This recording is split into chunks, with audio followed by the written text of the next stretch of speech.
Hey guys, I'm Norb. And I'm Mike. And we are the Watchmen. The men who watch. Because if it's on a screen, we're watching it and talking about it and sharing it with you guys. Today, the 80s have returned. We have decided to go back to the arcades again because so many of you liked our previous show, and we're going to talk about 5 more awesome 80s arcade games. Yep, just can't get enough of it, and there's so many games, we thought we couldn't help ourselves. Had to go 5 more. So, but before we do, we just wanted to thank you guys for watching, for those of you who are watching on YouTube, and for those of you listening on our podcast. We appreciate you very much, so please continue to do so. Like, subscribe, do all that kind of stuff because we want you every step of the way. So thanks for being part of our program. So Mike, you're the 80s guy. Why don't you get it rolling? Okay. Well, at this point, we're not going to do a 5, 4, 3, 2, 1 type list. We're just going to do 5 games. We already did a top 5, but I have so many more that I love. Norb, we could do way more shows too. I mean, I got a big list. Yeah. But again, I tried to pick 5 games that all have personal stories attached and great memories. So the first one I want to talk about is one that I don't think, Norb, you've ever played much. It's called Mr. Do. I did not play this much. I know of the game.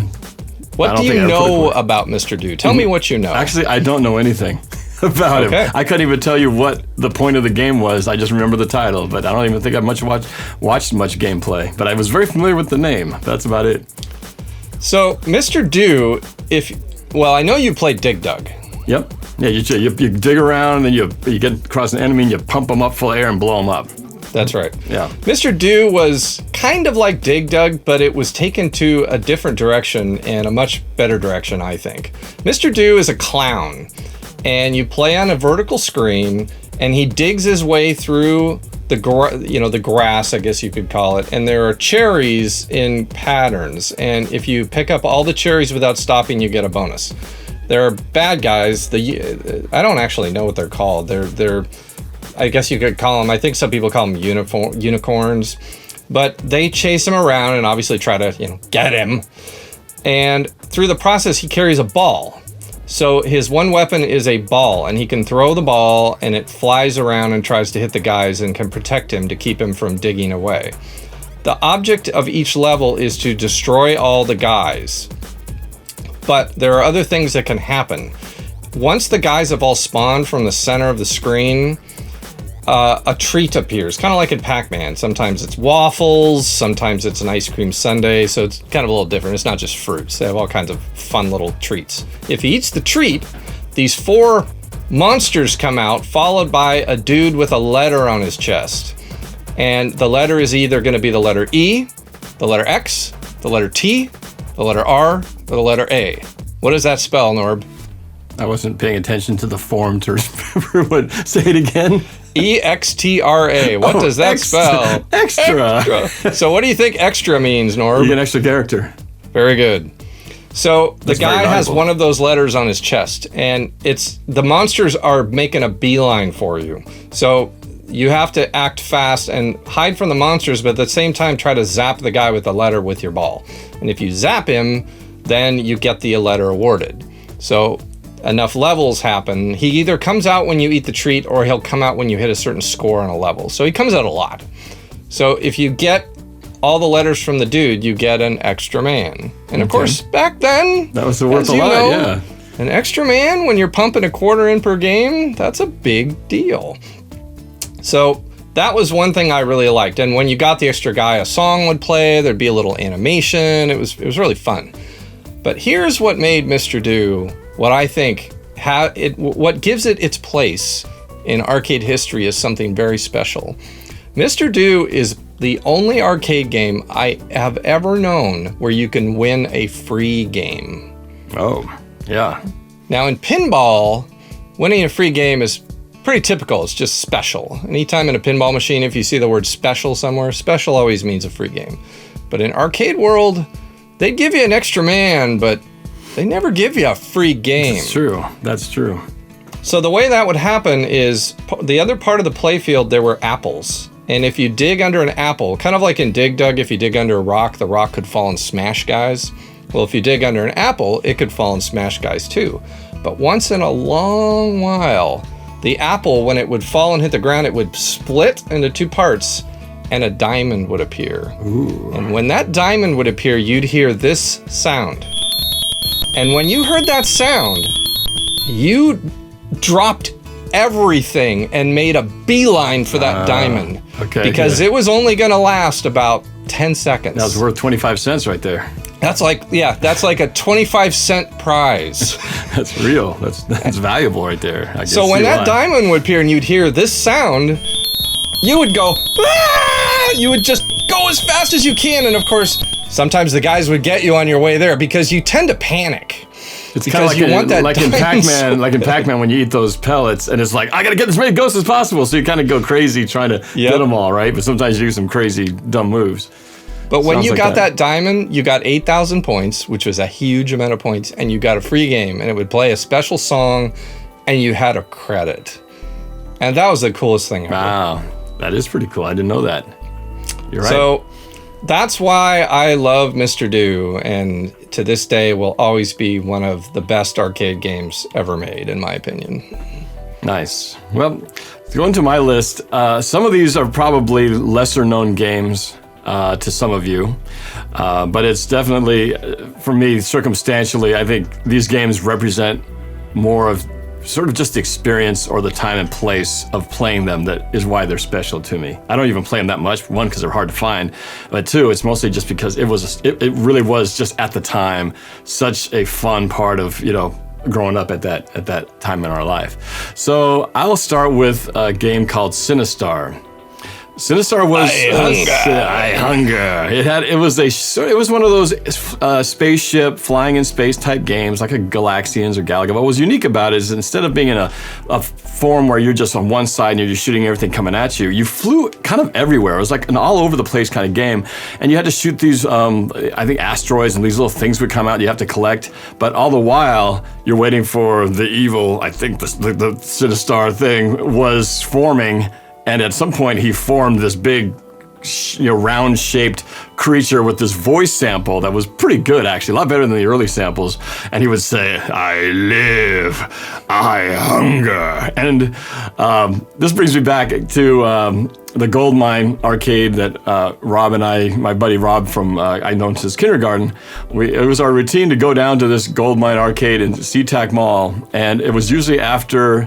This is in high school. So after we spent a day of renting tuxes, this is back in the day when you went to formal dances, you would have to rent a tux, and your date would wear a really nice dress. Well, people would rent tuxes, but as a way to sort of sell tuxes, the tux companies in town would not really hire, but they would allow kids to wear their tuxes to school and show them around as a way to sort of advertise for the company. But we get to look cool and wear our tuxes, and then at the end of the day, we'd have to bring them back. Well, this winter's formal wear was where we got our tuxes from. So our routine was when Rob and I would model the tuxes, we would have to take them back. And so we would drive down, drop off our tuxes, hit the gold mine, and play the games that we love to play down there. And Sinistar was one of them. And when Sinistar, we weren't even very good. We just liked to play it. And the two things that were cool about it is it was one of those games that was just sit down. What do you call it? The sit-down console? Cockpit. Cockpit kind. So it had the kind of lens distorted enlarged screen thing, so it made you really immersed in it. But also because you were inside the cockpit, the sound was super loud, and they cranked it in this place. So when he's yelling, "I hunger," and then when he finally attacks, he goes, "Roar!"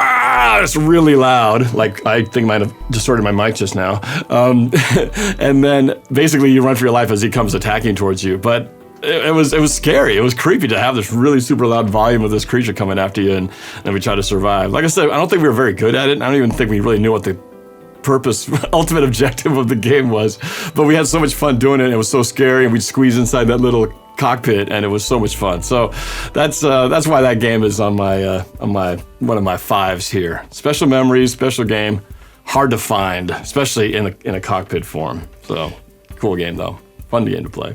Yeah, Sinistar is one of those I never played because it was just never at any of the arcades I hung out with. It's hard to find. Yeah, so I never had that experience. I think that's why the only time we ever played it is because it was at that one arcade. And so it was like, oh, we got to go play it. And we didn't call it Cinestar. We called it Cinebud. I can't remember why. We nicknamed everything. So we called it Cinebud instead of Cinestar. But that was one of those special games that was in a very narrow time in our life because it was there and part of our routine. So, Rob, good memories. I know you're listening to this show, so walk down memory lane with me. And Rob and I, we call each other the Pong brothers because we both have this shirt I'm wearing. He actually found it online, and I saw him wearing it one day. I said, that is the coolest shirt ever. I said, you mind if I get one too? Just won't bother you if we maybe end up having the same shirt. He says, no, go ahead. And we now jokingly call ourselves the Pong brothers. So occasionally when we're in the same place, we may purposefully wear this shirt and take a photo together. Yeah. So I've known Rob all my life, like I said, since kindergarten, but we're all part of the very close circle of friends. So it's pretty cool. Pretty cool that we can still share all these fun 80s memories together. So what's your next one? Well, in the era of Pong, history dictates Pong is really considered the first arcade game. And although I was not a big Pong player, I saw it. I mean, I know how it worked. I was a little too young when Pong came out to even have money to play. I'd end up seeing it occasionally at a Hamburg place, and I'd watch my dad play it with my uncle or something like that. But the Pong era, all those early games, as you know, were black and white. So they had some car racing games that were black and white before color hit. So black and white prevailed through the late 70s, and I think color kind of started happening around 79, 80. Mm-hmm. But the next game on my list is a black and white game, and I know you know this one. It's Atari Football. Oh, yeah. Oh, you're talking about, all right, not the crappy 2600. You're talking about the arcade. Oh, the one with the trackballs in the arcade. Yes, head-to-head. Right. Yes, head-to-head games, yep. Atari Football, I have a very distinct memory of seeing that in a pizza parlor and watching my dad and my uncle play it. Because again, I wasn't quite of the age to where I could really play the games and understand all the details. But my dad being a football coach, I was used to seeing X's and O's drawn up in playbooks all the time.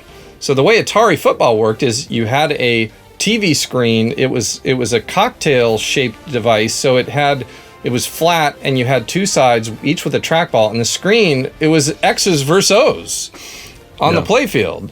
And the way you hit a button to snap the ball to your quarterback, and then all it was the trackball. And you would just have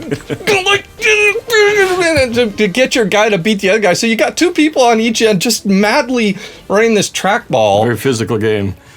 But the best part is if you scored a touchdown, they had an audio recording of a big stadium crowd cheer that would just go, Wah! And it made you feel like you were in the stadium. Right. And I will never forget that feeling of scoring a touchdown. And because back then there was no digitized speech. They had to play it off some type of an analog recording. And so it sounded really good. Mm. It wasn't right. It was a real crowd cheer, and I will never forget that exhilarating feeling of seeing my dad score a touchdown and hearing the crowd cheer. It made you feel like you were at the football game. So that's pretty cool. That is the Atari Football. That was one of those games I didn't play at the time. I think part of it, I watched a lot of people doing that whole thing with the ball and doing all that stuff, and I played it later once, like when you guys carried in your pinball show. I've played it then, but I just didn't have the money, or I was more fascinated watching other people play. But it was cool because it was a game that definitely was much more physical than the usual just stand and push some buttons. You had to you could work up a sweat. You worked up a sweat. Yeah. It's kind of like ice hockey or a foosball where you can really get into it physically. So that was pretty cool about that game. I want to make a little side note because I don't have any black and white games on my list. But you triggered a memory that reminded me of a really cool video game system that I had at home. I felt like it was a very short time because it basically stopped working too early. But remember how they had Combat on the Atari 2600? Came with the system, I think. But it was basically a one-on-one tank game, and you had all different variations, a whole bunch of different variations. Well, before they had that, they had this. It wasn't even a console. It was a video game standalone unit called Telstar Combat, I believe, and it was basically It was almost like joystick controls. You had two tank driving controls on one side with a trigger on it, and you'd use both hands, and right next to it was for the other person. They'd hold their 2 tank things, and so you go battle combat tank versus tank, but using these cool ass joysticks where you like 2 hands forwards back, 2 hands reverse, forwards this rotation, and it was cool because you were actually not using the joystick, but you're using actually like you felt like you were driving a tank with these controls. Yeah. Really cool. And I remember they brought it home. I was like, oh my gosh, guys, this is the greatest thing. But something happened. I remember one of the buttons stopped working, so the fire control stopped, and it just basically ruined the experience of playing that game. But I've never seen that unit ever again. It's like the one time we had it, and then once it stopped working, it was kind of useless. But I don't know what we did with it, threw it away, but I've never seen another one on a picture, in a place, I've never looked it up, but I've never seen one. So it was a very cool time in our life, having that black and white at home for a short time. So it reminded me of those games you were just talking about. So we still got more to add on the football, or was it my turn on the next list? Okay, all right. So I'm gonna go with one that most of you guys know, the game Centipede. Centipede is up there with the Pac-Mans and the Froggers, and Centipede was one of those games. I played a lot of the popular games, but I was never very good at them. Asteroids, I would just survive for a while. Pac-Man, Miss Pac-Man, I'd play it, it'd be okay. But Centipede, I had a good feel for that. I did pretty well. I was no pro, but I did all right. And my quarter lasted a while. Like if I needed to burn some time, I can get into Centipede and play for a nice duration of time. And of course, Centipede is that game where you're a little guy at the bottom shooting up, much like the Space Invaders, except the Centipede comes down from the top, side to side, and there's mushrooms there, and every time it hits a mushroom, it kind of gets closer and closer, and you got to kill it before it gets down there and basically attacks you. And then sometimes spiders would come dropping down. No, it was the little heads of a bug. Flea. The flea comes down and they go. And when it does, it would leave little mushrooms in its wake, and then there's the spider that would come dropping down. And so I enjoyed that game. It was fun. I just liked the rapid fire of it. And if you shoot right up against a mushroom, you get that massive rapid fire. And use that to your advantage. So, and then at the end of every level, it would count how many mushrooms are left, and we would do this. And that was such a cool sound. It's like massive, real, like gunfire or something. So that's just a game I enjoyed. It was one of the few games that I think everybody played, but I did well on it for myself. So good fun memories. One of them that if I see laying around somewhere at some arcade or at your show, I always got to throw a quarter in or push the button to play it, because happy memories of a game that I actually can, spend some time with and not get killed immediately. Centipede was one I did play. I was never very good at it, and I think it's that spider. That spider was always really difficult to work around because he'd move in weird angular pattern. He'd up go and up down and diagonally. Yeah, diagonal. And his job was to get you, so he got me a lot. And plus, when the centipede would get to the bottom, I'd get frustrated because it would come back up, and you had to work your way around it. And sometimes in different pieces, like it'd break apart, and you'd have like multiple centipede parts flying around. It just became very crazy, very stressful. When it got close to the bottom, it was very stressful. But the best I can do with Centipede is, on the last show I talked about Buckner and Garcia's Pac-Man Fever album, and I told you they made songs, and they had a Centipede song, and I can sing it to you. Okay. Oh, Centipede, you can't run away. You can't run away. There you go. I've never heard it before. I don't think I've heard any of the songs on that album besides Miss Pac-Man Fever. Well, back then when I bought the record when I was a kid, I played the whole record over and over. You'd put it on the record player. You couldn't just dial up a track. You just put it on the record player, put the needle at the beginning, and you just let it play. I'm sure if I owned it, I would have listened to it too. But I remember my sister had a tape copy of it, and that was the only one I heard besides when it was on the radio. It's really actually a pretty goofy song. I mean, it's through the rest of the song. They have an instrumental bridge in the center where the guy's the singer's just going, "I can't see you. Where are you?" It's pretty cheeseball. Even Pac-Man Fever was pretty cheeseball, but that one was the popular one. Oh, this one is way cheeseball. Oh, okay. I'll have to hear it just for some goofy eye-rolling moments. But I do have to say, when you mentioned Pac-Man Fever, it reminds me of a time when in junior high, we had the dance team. And the dance team, for whatever reason, was not well respected by the crowd. Everybody, for some reason, liked to mock the dance team. And they did a routine to Pac-Man Fever, and they did this move where they went like this. you know, and everyone's like, oh, boo. I felt so bad for them because they were so disrespected, and that just knocked them down 2 more pegs from where they already were low on the totem pole. So I feel bad for you guys, you know, dance team members at Kent Junior High. You got flack, and I don't think you deserved it. So sorry, that was just unfortunate for you guys. But Yeah, it probably wasn't your idea to do it. It was probably the person in charge. Yep. But yeah, it was kind of embarrassing. It was just like, oh God, really? But anyway, good memories. Well, speaking of Pac-Man, so the next game on my list is a Pac-Man game, but it's not Pac-Man. So Norb, I'm gonna put you on the spot here and give you a little quiz. I'm gonna ask you to rattle off every single Pac-Man sequel arcade game you can think of. Go. I'm not gonna do well. There's the original Pac-Man. There's Miss Pac-Man, Pac-Man Junior. God, I know there's a bunch more, like Super Pac-Man, I think. Was there a Super Pac-Man? Mm-hmm. Yeah. Okay. I think I'm done. Actually, you did really well. You named my next game, which is Super Pac-Man. Really? Okay, that's what was really big, right? Yeah. What, and that was 80s? Yeah. Huh, okay. Yeah, Super Pac-Man's one of those games, when people think of Pac-Man games, they usually think of Pac-Man and Miss Pac-Man. Yeah. But that's kind of where it stops. But there was Baby Pac-Man, which was a pinball machine Pac-Man combo game. They had Junior Pac-Man, where he had a little beanie hat on him. I remember that. Really he was like a little boy. Yeah, with the little propeller on his head, right? Little propeller. Mm-hmm. But Super Pac-Man was, it was almost like Pac-Man opposite. Instead of the dots were all fruits. So the whole board, it was fruits. It was either banana bunches or apples or cherries. So your job as Super Pac-Man, you would start out as normal Pac-Man and you'd eat the fruits. And then between the fruits were keys. We all remember the ninth key from the original Pac-Man. The keys would unlock gates, and the gates would allow you to get around easier.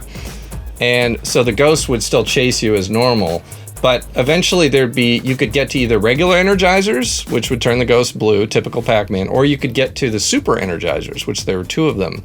And if you ate those, you became Super Pac-Man. And then you were huge. I remember huge Pac-Man. And you could chomp gates, chomp everything. The ghosts would become tiny, and you wouldn't even eat them. You just run right through them. Right. And also Super Pac-Man would go twice as fast. So it was Pac-Man on steroids. You'd fly around. You had to get really good at hitting the joystick moves just right to keep him going when he was fast. So it was a time limit, and eventually he'd go back to normal, and then you'd just continue. But I played that a lot, and every time you complete a level, go ding ding ding ding ding ding ding ding ding ding ding ding, boom. And it still had an intermission. Just like all Pac-Man, it just had a lot more, and I always wanted to get to the next level because I always wanted to see what fruit it was. It was like, what's the next fruit, you know? That was so many of the games back then, it was all about getting to the next level to see what happens, see what's different. Right. That was what kept pushing me over and over and wanting to keep putting my quarters in and try to get just a little further. So you didn't eat dots? There were no dots in this one? The dots were fruits. It was just the board was full of fruits. Do you still make the sound effect? The waka waka waka waka waka waka. He did. Yep, he still made that. Just didn't eat the dots. Okay. Yeah, and when he'd eat fruits, it'd just be Wow, be there's that a lot gulp of that. noise just over and over. Wow. So That's cool. Yeah. Super Pac-Man. Yep. I think I glanced at the very big Pac-Man going over the screen, but I just had never put any money into that one. But I remember that one. Next. I'm surprised I actually got that. I actually Yeah, named good some job. of the sequels that I thought I'd never get any. I thought that there were more. Anyway, all right. So moving on, another game that I played. I think there's more nostalgia than there is actually love for the game, and that's the game Robocop.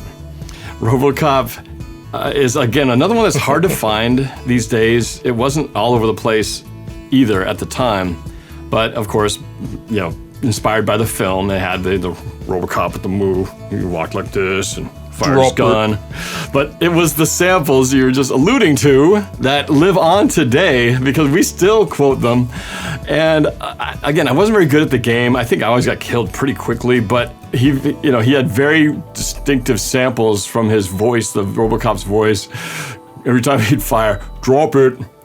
And then when guys would get shot, they'd make a certain sound. It was and so just those samples alone, surprisingly, those 2 words or 3 words or 2 samples live on today. And when I'm with the guys on our annual trip, inevitably you will hear, drop it, and that will always appear without fail every year. And so Robocop, while the game itself is okay, the sound effects that have lasted the test of time alone are worth putting this on my top 5.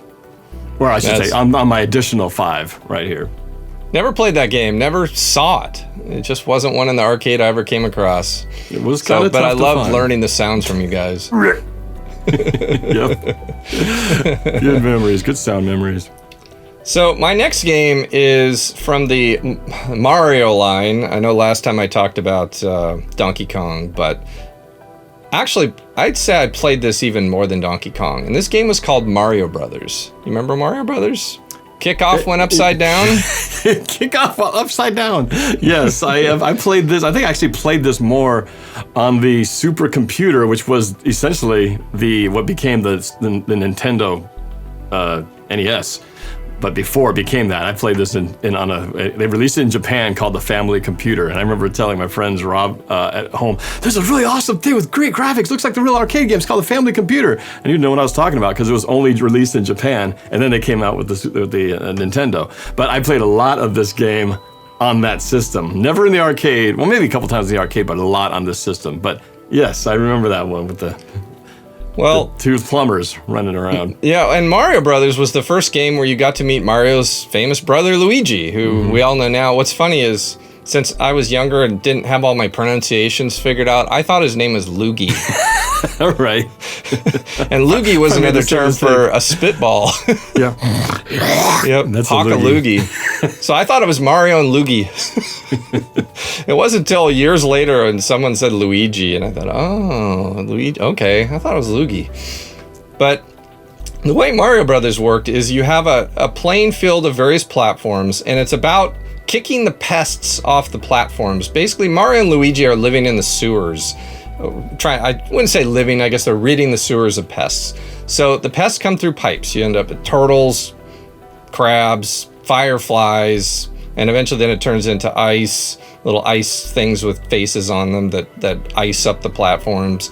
But you would run around, it was running and jumping, left, right, jump. And then there were coins that would come out of the pipes. And probably the first game really to introduce the coin as well. The coin is such a signature part of any Mario game these days. But the coins would come out and you would grab them and get extra points. It could be played as 2-player or a single player. And there was also a thing in the center called POW, and it was good for 3 hits. So if you hit POW, the whole world would just bounce up and down and all the pests would flip on their backs. So the goal was to hit the platform, be below the pests, hit the platform, and knock the pest on its back, and then jump up and kick it off. Kickoff went upside down. So that was the goal of the game, and it was just, once again, levels, level 1, level 2. After level 1 and 2, you'd have a bonus phase where it would just be all coins, and you'd have a time limit to get the coins, and if you collected them all, you got an extra bonus. And then there'd be different types of pests. It started with turtles, then it worked into... The crabs were the hardest because you had to hit them twice. The first hit just makes it mad. That's right. And then the second hit knocks it over, and they were the most difficult. When it was mad, it moved really fast, right? Yeah, it moved faster. That's right. Eventually you'd get the purple crab, and he was like, he'd went this sprinting competition. He was so fast. He could get you quick. After that, it was a fighter fly, which would just kind of bounce, and you'd have to hit it when it was on the bottom part of its bounce. Right. But that game is so long.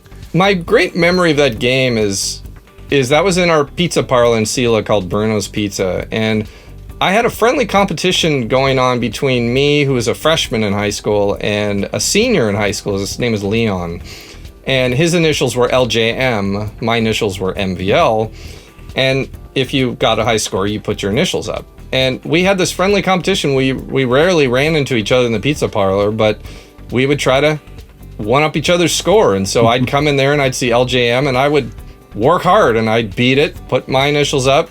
Then the next day I'd come back and he'd have his initials, and we lived near each other on the same hill, so we kind of would see each other occasionally and joke about, that we were both trying to be the top player on that game. And one time we ended up in the pizza parlor at the same time, and we decided to play a 2-player game, and we thought with the two of us playing together, we would kick Dominate. serious butt.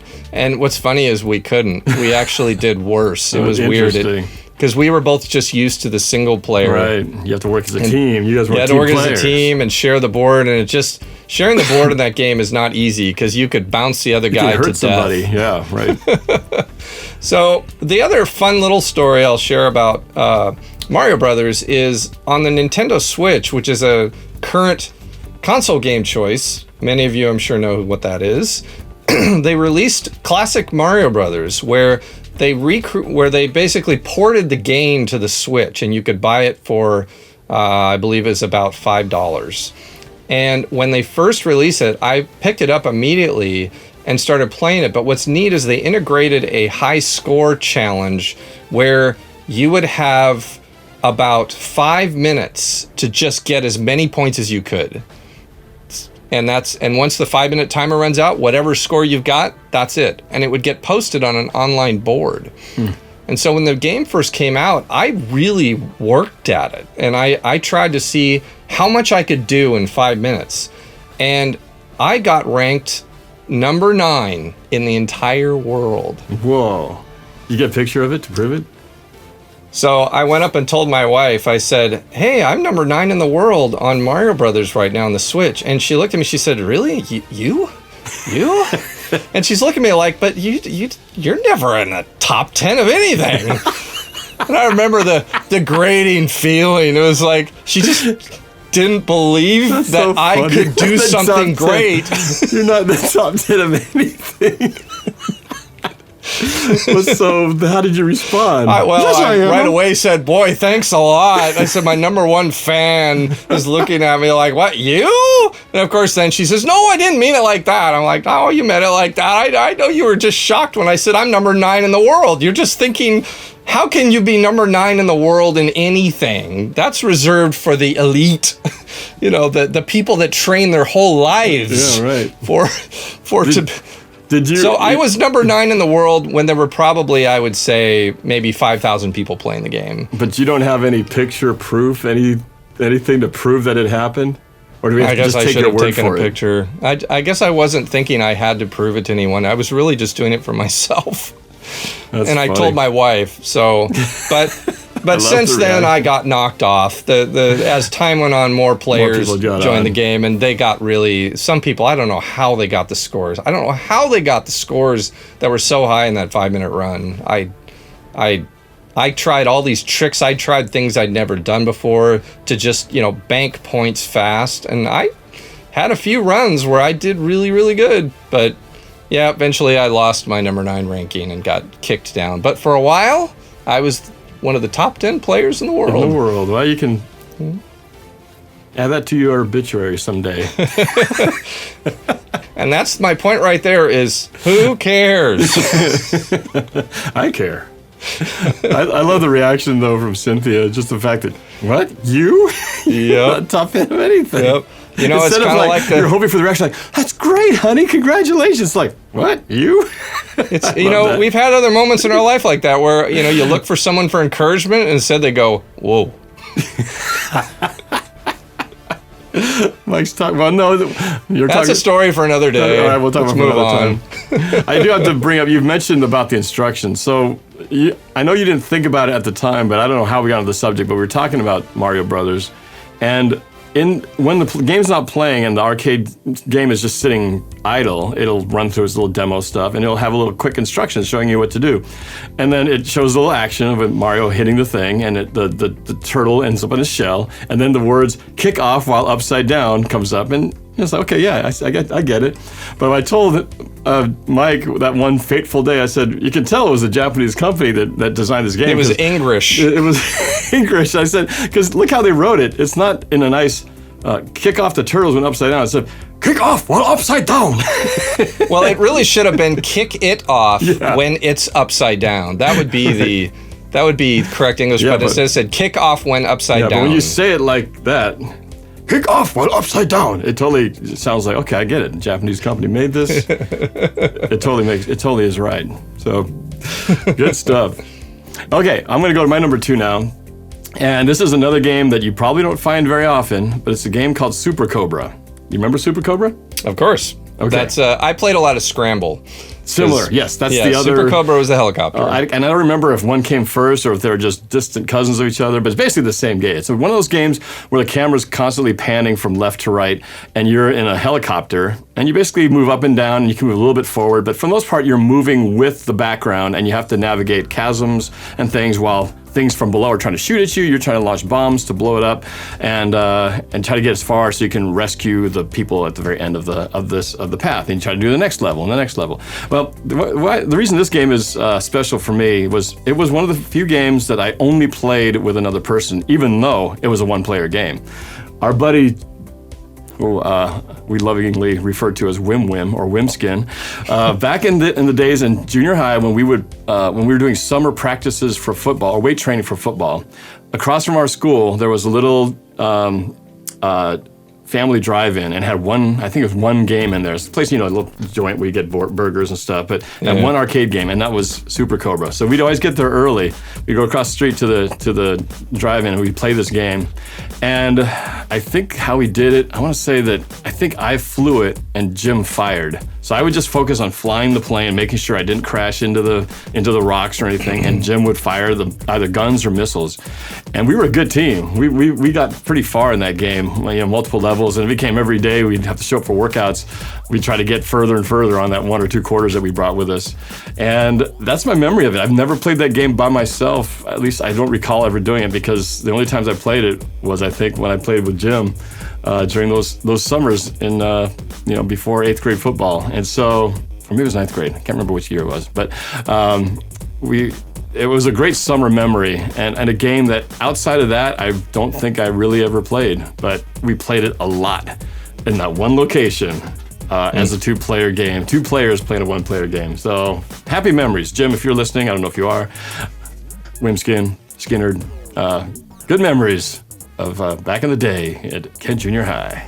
I played a lot of Scramble, but Super Cobra was just never in any of the arcades. I saw it later in life, but I think Super Cobra is a better game than Scramble. It had more to do, and plus it's all about getting to pick up that prize box at the end, which I always like that. It's like going for the treasure chest. Yeah. And Scramble never had that. You just kind of got to the end and you shot a base, a big base. It was worth a lot of points, and then you just started over. Yeah. So I think Super Cobra was the better of the two. And I don't know which one was first. Yeah, they're very obviously ripped off each other. I don't know if they're the same company. They are. They were, okay. Company. So one first and then probably the other one was a sequel. But yeah, it was very simple, but it was tricky because they had some parts we had to navigate some very narrow trenches, and I don't know how you could do it doing with just yourself trying to do both, but it's good as a 2-player. I can focus just on the flying. And you were always running out of fuel, so you had to bomb fuel tanks to replenish your fuel, and that made it another tricky part. You couldn't just keep flying and shooting. You had to get fuel. And there were 2 buttons. You had to fire, you'd shoot bullets ahead of you, and then you'd launch these bombs, and you have to do it at the right trajectory, because some things would be way down here, so you'd have to make sure you got your aim right so they would drop and hit your target. You couldn't just, it wasn't automatic. So it took some skill. And to fly and do all that with the timing would be hard as one person, but together, we're a dynamic duo. A team, part of a team. Part of a team. Anyway, yes. So Super Cobra. Now we're to number 1. Well, and again, I actually, if we were doing a 5, 4, 3, 2, 1, I went backwards. So Mr. Do would have been my number 1 of this list. But my number 5 of this list, if you want to do that, is a game called Moon Patrol. Oh, I love Moon Patrol. Moon Patrol, you are a car going sideways on a moon. And you have to jump over rocks or shoot them. And you have to jump over holes that appear. And then spaceships appear from above and fire bullets at you or drop charges that create new holes that you have to jump. So I call this one of the best peripheral vision games ever made, where you had to really get good at watching above you, but watching ahead of you at the same time and learn what to do quickly. And I loved that. I thought it was very challenging, and when you could succeed and get to the next checkpoint, it was satisfying. And every checkpoint you get a bonus for how you did getting there in your time. And then to the next checkpoint, new things would come at you. Sometimes you'd have to go uphill and jump over boulders. Eventually, you get to where the ship would show up behind you, and it would try to ram you, and you had to jump before it rammed you from behind. And eventually you get to where there'd be creatures in the holes that would reach out at you when you try to jump over. So once again, I loved games that constantly encouraged you to try to get a little further because there'd be a new surprise, some new enemy, some new thing you had to do, and that kept me coming back. So I have a special place in my heart for Moon Patrol, and it's one that I will always play if I see one. I played that one. Not a lot, because it wasn't always something to find. I watched it a lot as well, but it was kind of mesmerizing. I like the way, if I recall, it kind of bounced on the ground. It had some pretty good tires physics, moved over the way all it the would kind of terrain. bounce around. And it was one of those what do you call that game where it's scrolling? Side-scrolling. Side-scrolling. So Super Cobra was a side-scroller. This was a side-scroller where everything's moving one direction. You're basically kind of in the same overall direction. Everything's just sort of moving along with you. But yeah, I always loved that game. It had a good feel. I actually considered it for my list, but I just didn't play it enough to feel like it was worthy of it. But I did enjoy playing that game. Had a cool. The physics of it were cool. The way the little car bounced around was pretty satisfying to watch. A lot of what these games made them great is really the music side. There were people that had to compose musical themes, and obviously it was pretty standard MIDI fare where it was just using the sound chip at the time. But when you'd get to the end of the first level in Moon Patrol, you'd get a nice and it was a very fanfare-ish award little theme, and it made you feel good. You'd get that tune to play, and you'd have a moment to stop and think, yeah, I did it. I made it. Yeah, I don't remember the music, but I do remember. I remember that everything else about that game was very mesmerizing. Yep. So to my final one, I did save the best for last, and this brings me back. I have to go back to my beginning of my list where I was talking about going with my buddy Rob to SeaTac Mall in the Gold Mine. I think I know which one this is. And this is one called Akari Warrior War. Let's try that again. Akari Warriors. But me and Rob just called it a car head. We had played Centipede and a car head. Centipede and a car head. Akari Warriors. Now this was a great. This is a game that we probably put more money into this game than any other because it was one of the few continue games where you can just keep playing if you just keep feeding it quarters, and we would feed it lots of quarters because we just want to keep going, see what the next level was. But it was a cool two-player game. Basically, this is a vertical scroll game. Is that what you call it? Vertical, where it's moving up? Yes, that's right. Okay, so it's a vertical scroll game where you're two players, you're two soldiers. This is very Rambo-inspired. So you're in like a jungle somewhere, and it starts off with this plane, lands on the ground, and you jump out, and then you start your battle. And you're basically walking forward, and all these other soldiers and other traps are trying to get you. And so you're basically like Rambo 1 and Rambo 2 next to each other. Rambo Red, Rambo Blue, I think is two different. They probably had real names. I don't remember what they were. But yeah, you had your gun, and then you could throw grenades, and then once in a while you'd find different little letter boxes that if you hit like the B button, that was awesome because the B button or the B box was really important because if you grabbed that, it gave your grenades like extra powerful spread. So instead of just blowing up in a little area, it put like this big fireball in all directions, wipe out an entire cluster of people. So so it had different things like that would give you extra powers as your boost ups as you go. But we just played that game. It was a must play, and like I said, we would play for a long time because we just keep feeding the machine. We had a little bit more money, being that I think that was like our senior year, and but we would do that and just keep going, and eventually, of course, we couldn't play to the end because we didn't have that much money. But we did play it where they had a version of it on a Nintendo, and we did get to the end of it because you could just hit ABBA on the controller, and it was like a cheat code to continue and keep going. And I think we eventually did get to the weird, creepy end that was the end of Akari Warriors. But yeah, that's a game that again hard to find, and I rarely see it even at your game show, but it's a game that definitely reminds me of that special time of going down to the mall, SeaTac Mall, and going to that arcade after dropping off our tuxedos and playing that game. Oh yeah, I always liked how the bad guys died. Remember, they spun around, spun almost like a around. balletic Yeah, they spin, did. and then died. It wasn't Yep. just a die; they spun around first and Yeah. fell. And Yep. actually, the really unique thing about Akari Warriors, and this is why Akari Warriors gets a special place in one of the hardest games to emulate, is because it had these very special joysticks that would turn. Oh yes. And that is something that you can't do at home. I mean, they Right. just don't sell that kind of a joystick. It's very unique. Kind of like which Tron means that way. Mhm. Yeah, so it's one of those that to really enjoy Akari Warriors, you need to play a real one at an Yeah. arcade show or something. Yeah, because it just wouldn't work. Two thumbs and some triggers don't emulate the spinning of the gun in multiple directions. That's right. You could, but it'd be clunkier. So, but yeah. Oh, and I forgot to add the other part of our routine: drop off the tuxes, get the hand-dipped ice cream bars. They get the vanilla ice cream on the stick, dip it in the chocolate. It hardens right there with some nuts on it. Eat that, and then go to the gold mine. That was the routine. It was so good, so much Good, simple so much fun, times. so much fun memories of doing that. I do have an honorable mention. Do you have a I do have one, yeah. mention? All right. So my honorable mention is a game that has a special memory in my heart of my sophomore year at college, and that was at the University of Washington. My roommate's name was Steve, and we lived in Lander Hall, and there was an arcade up the street named Arnold's. I don't know if you ever went to Arnold's. You yeah, went to I went there a UW. few times. Oh yeah.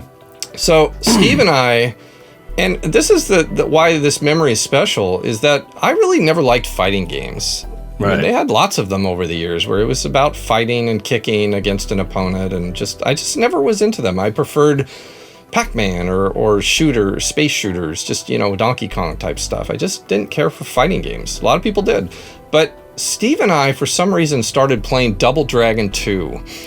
And that was a fighting game where you played two-player together, and it was a side-scrolling type fighting game. Yeah. So you would move through levels, and you would constantly fight bad guys. And it was just, you'd try to drop kick them, hold them in a hold and throw them over your head. And so you get good at trying to figure out all the different moves you could do with the joystick and buttons to defeat them. And there was that essence I liked of moving on to the next level. I liked that because you were always trying to move sideways.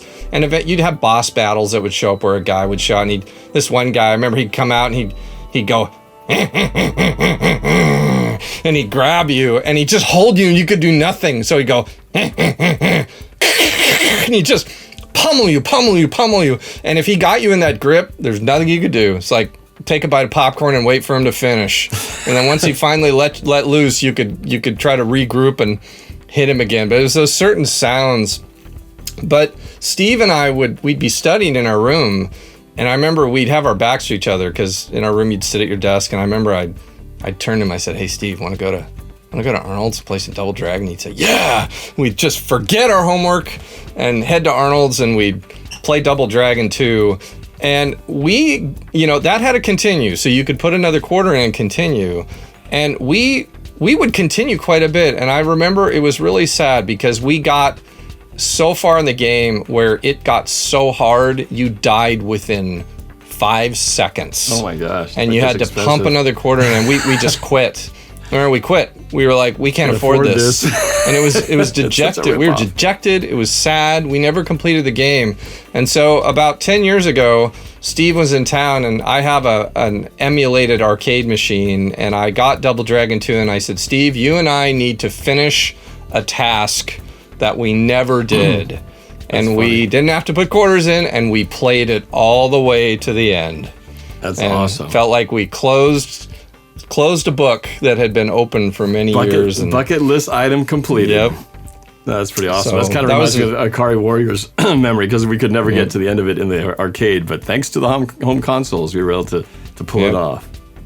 So that's just my last happy memory of this show for you. That's nice. Well, mine's kind of a happy memory too, because this game is one that, again, is more nostalgia than it is the game. In fact, I was never any good at it, but since this is sort of like my Rob Memory Lane game, I'll bring another one. And this was the Indiana Jones. I don't remember if it was just called Indiana Jones, but it was Temple of Doom, basically. So I don't know if it was Indiana Jones Temple of Doom, but whatever it was the Indiana Jones game. But that game had the best, most memorable sound effects. Totally. That again, Robocop had a few, but this has a bunch of them. So Rob was really good at it, but I was terrible at it. But here's the sound effects that I remember, because you play Indiana Jones, you battle Mola Ram and a bunch of his thuggies, and there's a mine card section of it. But the best the sound effects are awesome. So when he whips and swings across like a chasm, it's whoosh, whoa! And then when you beat up thuggies or whip them, they make this funny sound, and then when Mola Ram shows up, I think he talks, but the best sound he made wasn't even a voice, it was just, oh. No, when he shows up, he says the famous welcome, but instead of the W, it's a V, so he shows up and you hear, welcome. Yeah, that's right. Welcome, oh. Yeah, oh, that's the best one. Oh. So those samples live on today. So I enjoyed watching Rob play, mostly just so I could hear those sounds over and over again. Because I tried to play it one time, I was terrible. So I said, Rob, you play, I'll just watch and listen. Well, and, it's like everyone knows what happens when you listen to a favorite song over and over. You get used to every little part of it. And when you play those kind of video games, you would hear those sounds hundreds of times. And so they would just ingrain in your burn brain. into your brain and your memory, and you'll never forget it. You'll never forget. Oh. It's just a funny way to die. Oh. Oh. Not like ow or oh. I wonder who that voice is and who did those sounds. Like, okay, we need a sound of a guy, of a thuggy dying. It's probably a dude in the engineering department. Yeah. He works for free. Let me try a few things. Ow, no, it's not working. Abaribi, perfect. Let's make that one it. Well, that's what happened back then when they made those games. Is the minute they would find out what it would cost to have a real actor come in and do voices, they would get somebody in the engineering department or development department to just come in and record the sounds because they didn't have to pay any royalties. Yep. So they did that a lot. Whoa! That's good stuff. You ever come across a game, just play it for the sound effects. And played the song. Remember the dun dun dun dun dun dun dun dun dun dun dun. Except it has a Casio watch version. Yeah, totally. Yeah, that's better. Anyway, it's good. That's what makes it great, though. Yep. All right. Well, so last part, we got our surprise. I tried to think of something clever, and I frequent a lot of arcade forums and various groups on Facebook, and there was a gentleman in Canada that has made a little business out of building. He finds the old Pac-Man games that used to be the toy Pac-Man games that worked on the LCD screens, and he guts them, and he uses little Raspberry Pi computers, and he puts in a nice screen, and he turns it into an actual arcade machine. And so I bought one from him, and it looks like this. I remember that when it came out. So I'll hold it over my face here so it'll get in focus. But what's cool is he installed this little trackball. You can see the little trackball there. And I've got Pac-Man on it. And it's the best thing ever. I can play pretty much any arcade game on this little device. And it plays and sounds just like the real thing. So I can actually start a game. I thought I'd try to play a little Pac-Man for you just so you can hear. But I'm not going to do well because it's reversed and I can't see what I'm doing. But here it is. There we go. So down is up is down, and I'm struggling like crazy because everything is reversed in my brain. But you get the idea. Sounds legit though. Oh yeah, and that's just it. It's the real thing.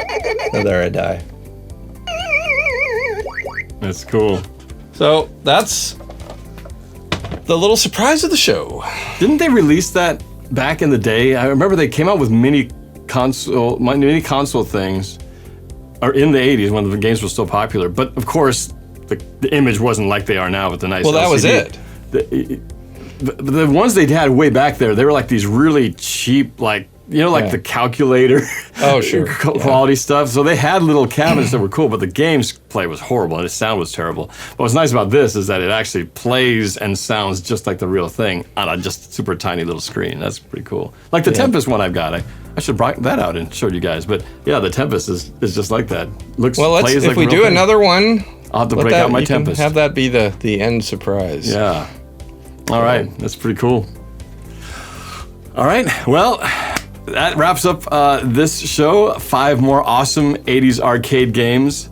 But before we say our goodbyes, I just again want to say thank you for watching. If you're on YouTube watching us, thank you for your support. And for those listening on podcasts, please continue to do so. And if you guys have any ideas you'd like for us to talk about in terms of games, movies, or TV shows, please let us know in the comments or send us a message because we'd love to talk about it.